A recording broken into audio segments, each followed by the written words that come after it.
nombre, y en sus orillas el hombre creó su pueblo Villeta, de amor fraterno su meta, fuente de luz nacional.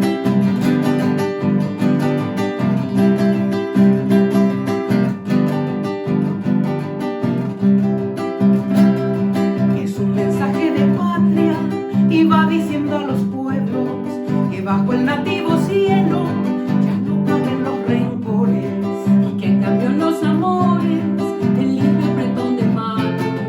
y el regreso del hermano honrarán al Paraguay. corre el río rumoroso entre el llano y la floresta, y cantando va la gesta de la paz